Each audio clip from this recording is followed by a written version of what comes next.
Hey everyone, welcome back to the 443 Security Simplified.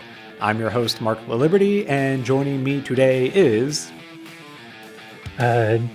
John Corey, Social Security number 556-428721, Knockreiner. Very brave make of you. it public now. Although I did lie, but you get the point. On today's episode, we will be discussing the data breach that may or may not have leaked every single social security number in America. After that, we'll go over some research on how Microsoft is exposing you to risk on macOS. And then we will end with additional research on threat actors attempting to kill EDR technologies on the endpoint. With that, let's go ahead and, I don't even know, breach our way in? That's super dumb. Hack our way in, leak our social security numbers our way in. The way I'm feeling this way on Monday is just crawl our way in. That sounds good. Let's crawl our way in. There's too much going on. Let's do that.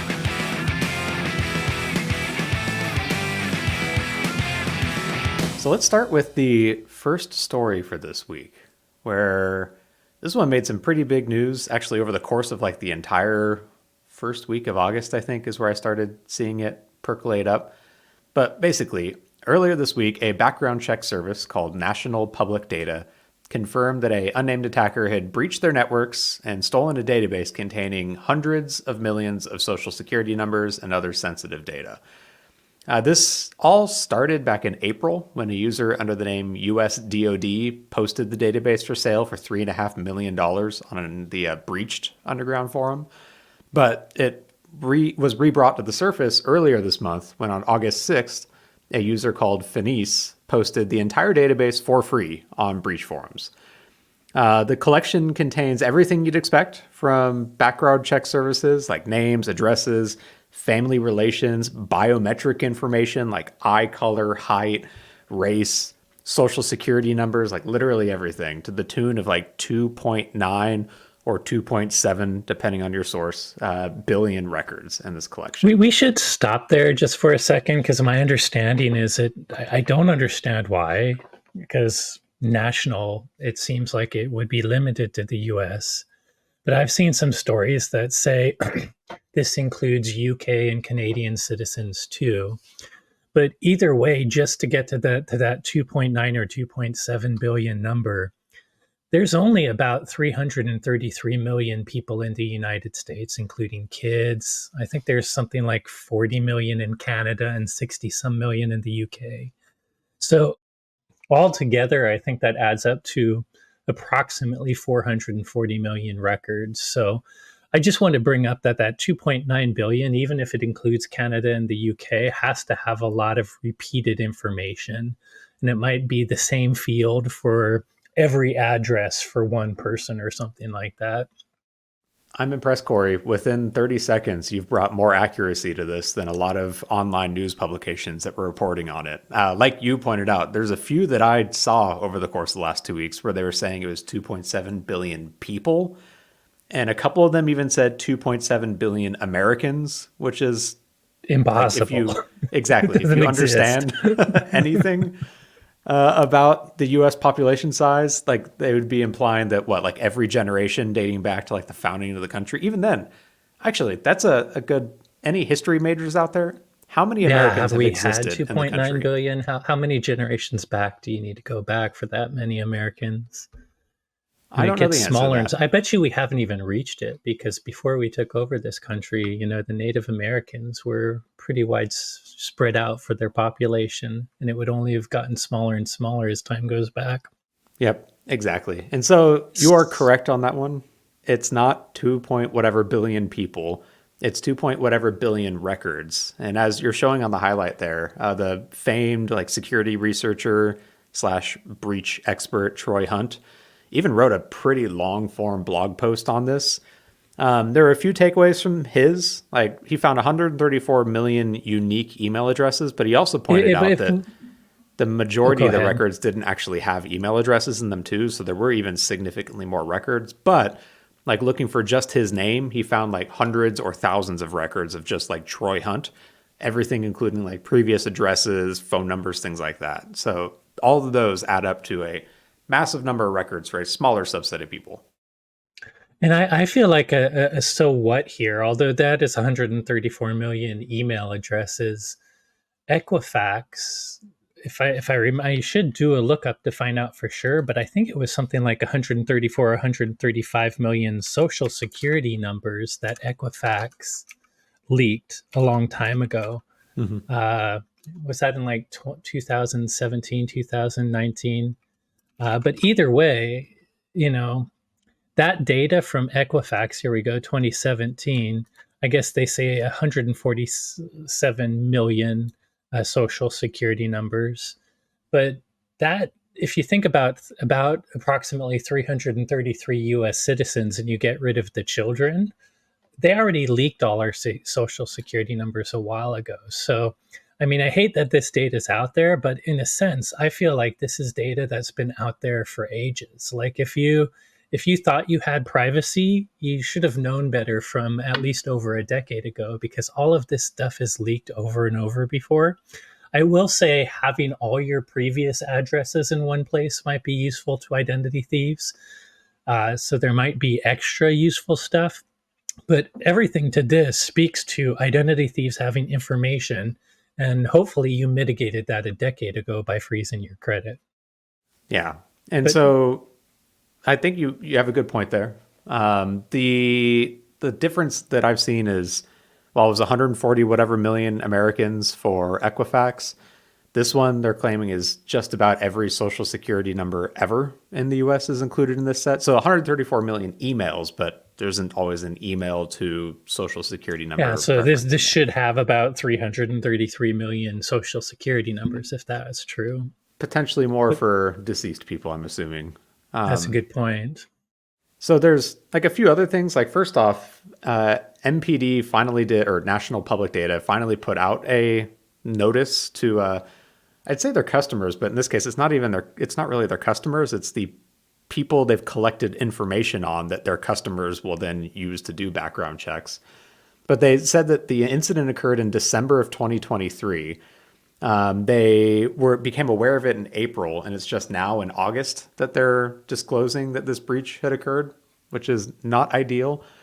This even before the August 6th posting date by Finis, there was actually a class action lawsuit filed on October 1st that claims that NPD and their parent company, Jericho Pictures, basically failed to adequately protect the PII and failed to provide victims with a timely notice. There was actually a lot of really interesting stuff from that lawsuit, like enough that I think it's worth talking about. First off, they had an entire section of basically the stuff you and I, Corey, are going to talk about in a few minutes of like what could companies do to protect against breaches. They had literally like 4.5 pages in this class action lawsuit basically saying, here's all the things that National Public Data could have and should have been doing to prevent this breach. Like everything from, security awareness or spam and phishing filters and patch management. It was like, there's actually some pretty good security advice in this class action lawsuit, which was interesting. But so the really interesting one, at least interesting to me, maybe you have a different take on this, Corey, but in their damages, they listed out the obvious stuff, like it's going to cost time and money for victims to react to this and like implement identity theft monitoring services. Like there's both the cost of the services, the time to set them up, the cost of future credit monitoring, things like that. But they had a really interesting takeaway in the as a damage that they're trying to seek money for. And so it was on page 25 of the actual notice. And the section was titled diminution, I think that's the right word, of value of PII. And they basically say PII records have value. They pointed to like a research study from 2009 from InfoSec Institute saying that they can sell for as much as $363 a record. They pointed to there's both illegitimate and totally legitimate marketplaces for PII. Like in 2019, there was a report that the data brokering industry was worth $200 billion. And they're arguing that the plaintiffs in this case, the value of their PII has been damaged because it's now been leaked out there totally. I thought that was an interesting take, basically saying if I were to want to sell my own PII on one of these marketplaces, I would now get less money because it's all out there. I hadn't heard that argument. I'm sure it's been in a lot of data breach lawsuits, but that's the first time I had actually read through one of these and seen that. And I don't know. I thought it was interesting seeing people acknowledge that our data is worth money. And when a threat actor steals it and leaks it, technically that's money that maybe we could have gotten. Yeah. I thought, by the way, the diminutive, I don't know if that, I thought the other thing I feel like is the value of leaked information drops over time. Mm-hmm. Meaning, if they have information for me at a certain time period, 10 years later, that is less valuable information. So yeah, but it is interesting. By the way, I'm not trying to harness the value of my own PII. I'd rather just keep it private if that were actually a possibility, although I don't think it exists anymore. But I mean, you didn't exactly have a say in national and public this data or one, whatever collecting no it one all. does. And that's, by the way, the fact that this is even legal and we're not their customers, and yet they're gathering all this information.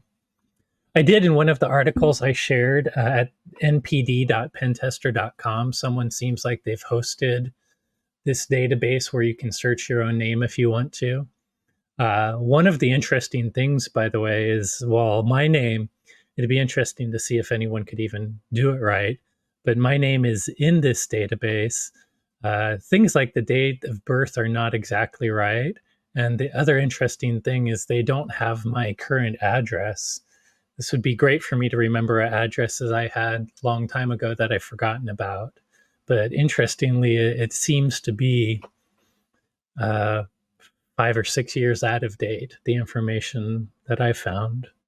Both VX Underground and Troy Hunt both pointed out the same thing too, that it looks like this may have been like an archived older database and not necessarily their most recently fresh data. There was also a lot of really like raw and probably unvetted records in there too. So like it sounds like this is I wonder total if they're just, conjecture. Oh, go ahead. I was going to say, I wonder if they're just pulling from public sources and other databases, because I often lie about my date of birth if it's not like a legal form, if it's someplace where they're just asking me to put something.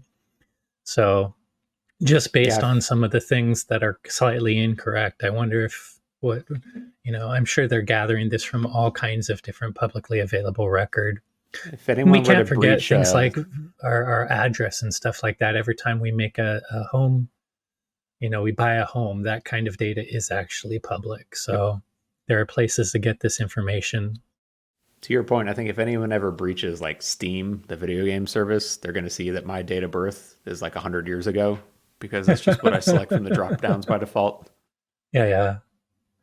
Anyways, I cut you off on a thought. I have since lost that thought, and so it must not have actually been important.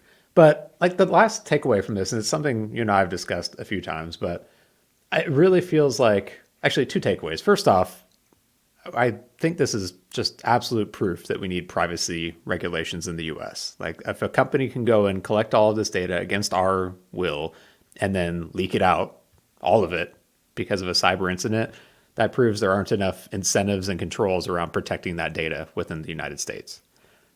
And Agree. like if this had happened in Europe, that company would most likely no longer exist from the lawsuits and the regulatory fines from the EU, thanks to GDPR. Yeah. The second point, though, is it really does feel like social security numbers as a authenticator, it's over. It Like never it's should have happened in the first place, but I don't understand why it wasn't over 10 years ago. I don't understand why hospitals in particular are the idiots who keep on trying to use them. Social security number is a meaningless validation that no one in their right mind should ever use to validate a person. I couldn't agree more. And they weren't created for that in the first place, which keeps being repeated over time. And yet idiot companies continue to still use them as a validator. I mean, weren't they literally printed on like military IDs until just a couple of years ago, like front and Yeah. center on them? Like it was never supposed to be a authentication factor for someone. It's just a national ID. And if And they it want to feels do like that, they need digital versions of that. And losing yours would be a big deal. the problem is like what is the replacement solution for this? Like some form of once you've the government has validated your identity, maybe you get like your driver's license has some cryptographic value, and I that becomes assume it. driver's license or passport. I mean, that's what we do in our passports, but it has to be assigned to people at birth and follow them. And Yeah. maybe they have to update them every 10 years to get a new certificate from the government, but they have to be followed. Have to have smart processes for being lost and revoked. Does And everyone just get like a YubiKey at birth now, and then that's what you use to authenticate and sign up for credit cards? I don't want to give YubiKey free money for the rest of their life. I think it can just be a NFC inside of ID or something like that. But like something other than what is it, nine Something that numbers, has a 10 digital numbers? key pair, Yeah. and you get yours when you're born that your parents will hopefully take care of.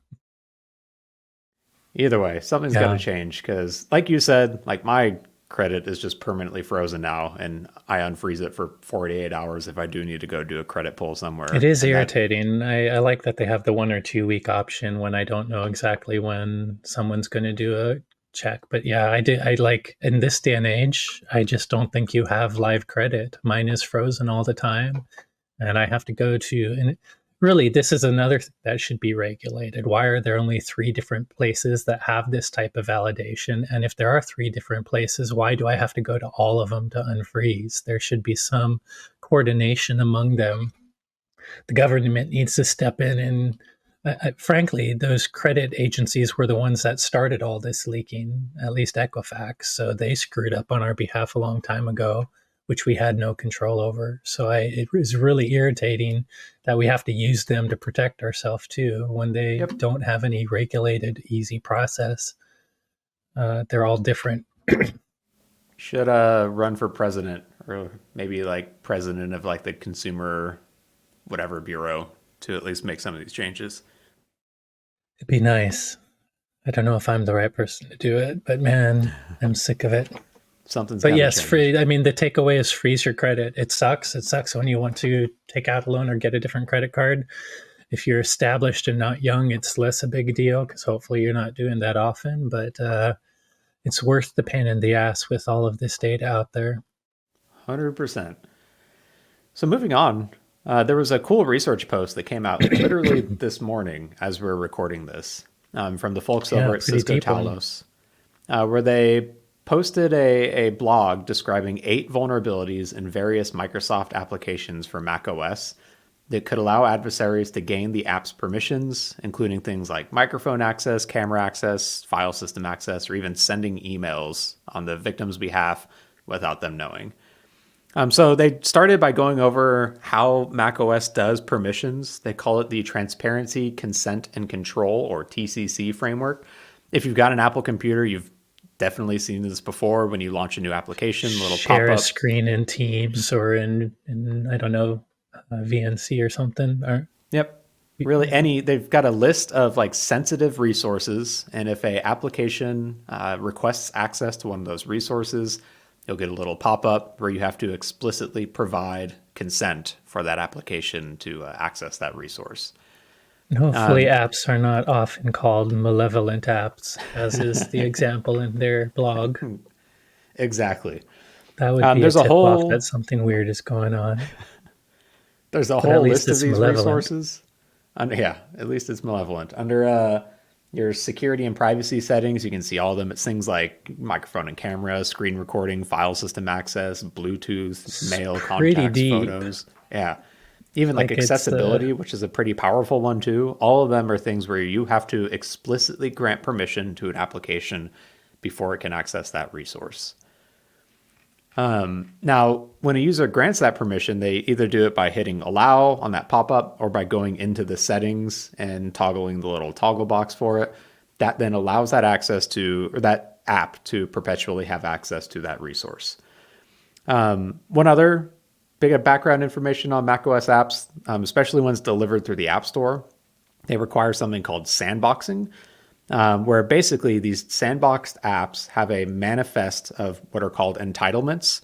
Those entitlements are things like com.apple.security.device.camera, which says this app is entitled to access the camera. These manifests of entitlements are notarized by Apple, basically cryptographically signed once they've verified the app doesn't have any malware in it. And only after then are they allowed to be delivered through the Apple Store.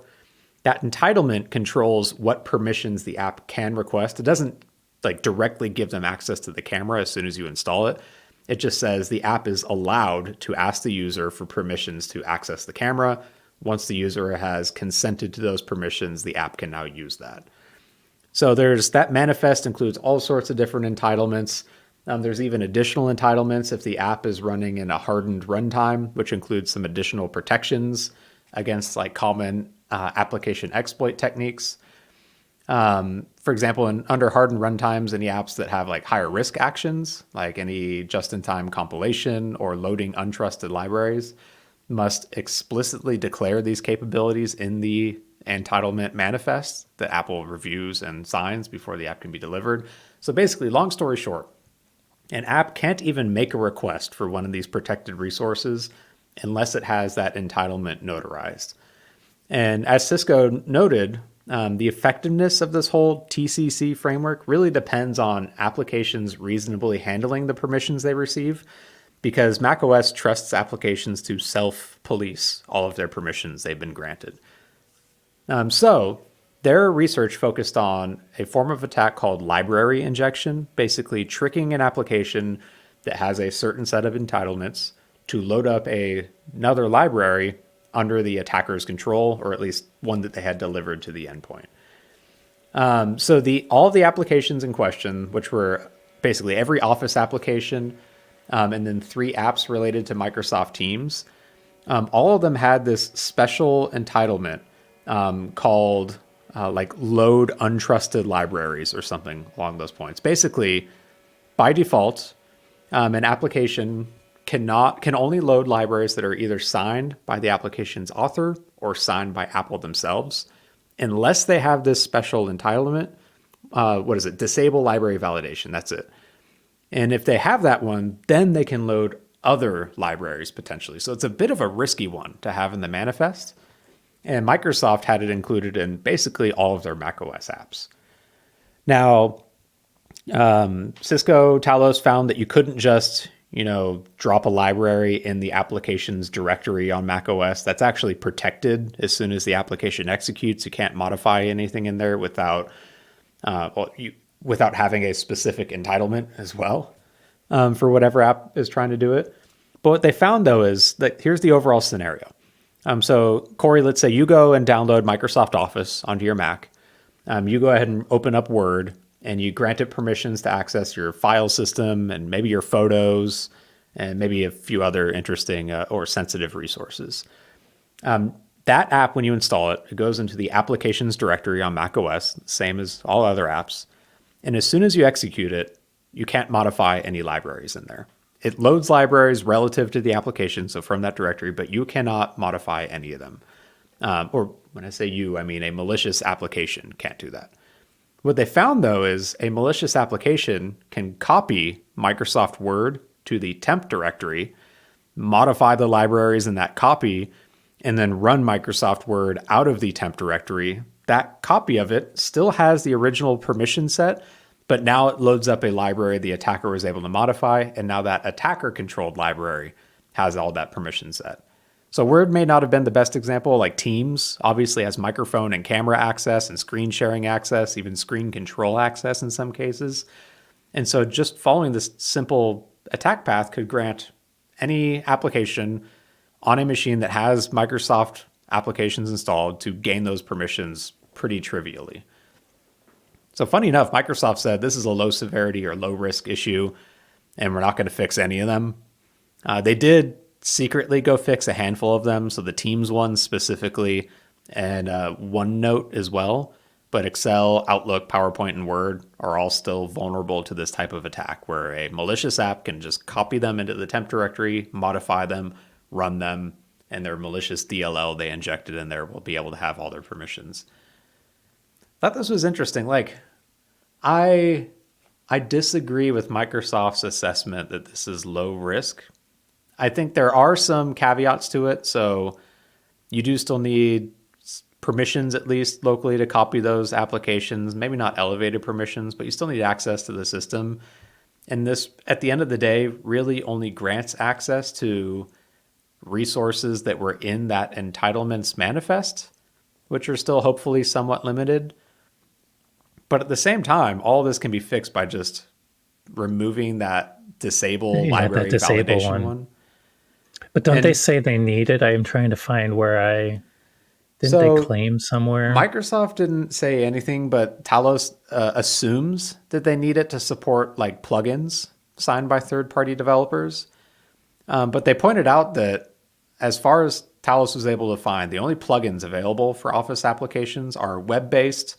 They're called Office add-ins, and they are not libraries specifically. And so this entitlement should have no impact on these plugins because they're strictly not libraries being loaded. They're just like web-based add-ons to the application. Now that said, obviously, maybe not obviously, but if it was just as easy as disabling it, Microsoft would have done it. So clearly something in their process still needs it, or they just haven't released an update for it. But it seems like a extremely risky entitlement to have on like your application that hundreds of millions of people worldwide use on macOS. Like unnecessarily large attack surface. I don't know. Agree. But I mean, Yeah. at the end of the day, it's a minor privilege escalation, minor meaning narrow scoped permissions escalation. It's not, this doesn't elevate you to like the equivalent of like system level root access.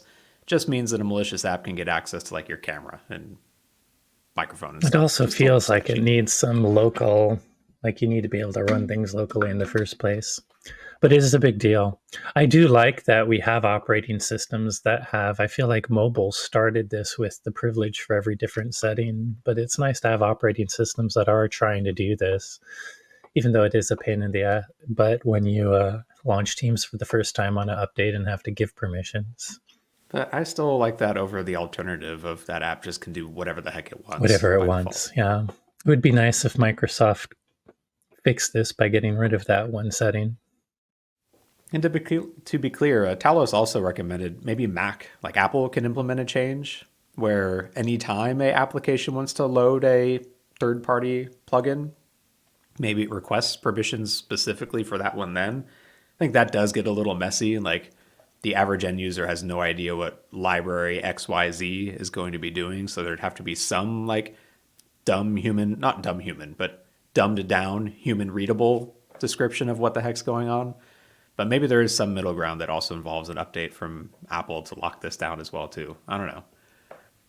Either way, cool research, and I expect to see a huge amount of bug bounties for that in the future from everyone else that read Talos's blog post now, because that typically is how things go. So the last story I wanted to talk about came from researchers over at Sophos on this new tool that they found called EDR Kill Shifter.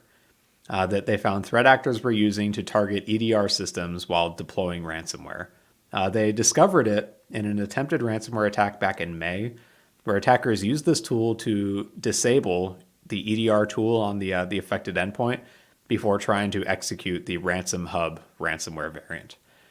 The reason I want to talk about this, I don't know, Corey, did you go to any of the EDR killer or EDR evasion talks at Black Hat or DEF CON? There were I quite a went few to of one them at this year. DEF CON, although I think it was 15 minutes late because I didn't like one I had picked before. But yes, I went to one at DEF CON.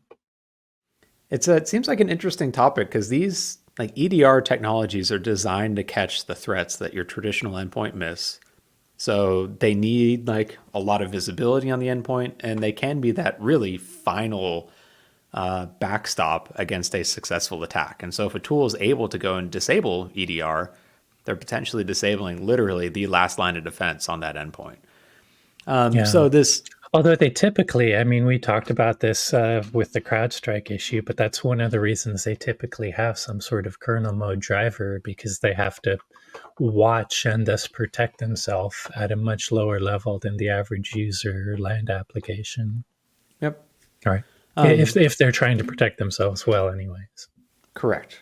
So EDR Kill Shifter is a quote unquote loader executable that really just acts as a delivery vehicle for a type of attack called bring your own vulnerable driver attacks, where it takes a legitimate driver that's been signed by their author, notarized by Microsoft at some point, but has a vulnerability in it that allows an attacker to either execute arbitrary commands or at least a limited set of really privileged commands within this driver. Maybe that driver's already been updated, or hopefully it has, and the latest version isn't vulnerable, but that old one that is still cryptographically signed, if an attacker brings that onto an endpoint, from Microsoft Windows' perspective, like it's a legitimate driver, it's signed, it all checks out, and as soon as the attacker is able to load that into the system, they can abuse the vulnerabilities in it.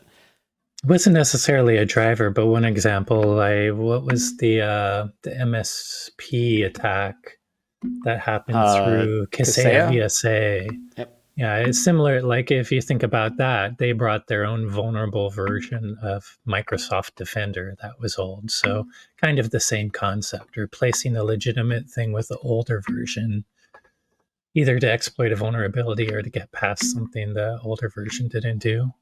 Yep. So in this case, the loader executable, it starts with a password the attacker has to enter to decrypt the contents of it. Without that password, they can't decrypt it. It stops executing. That password decrypts the first stage binary payload and then executes it.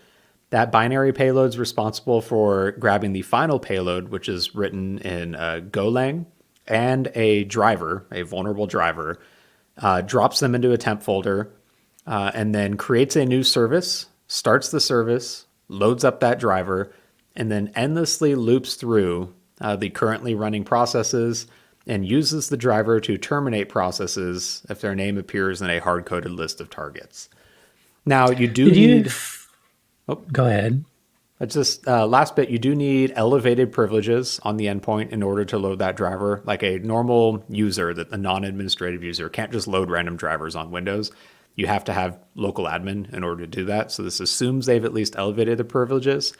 But this is one way to then evade further detection by killing EDR or endpoint software using this driver. What was your question?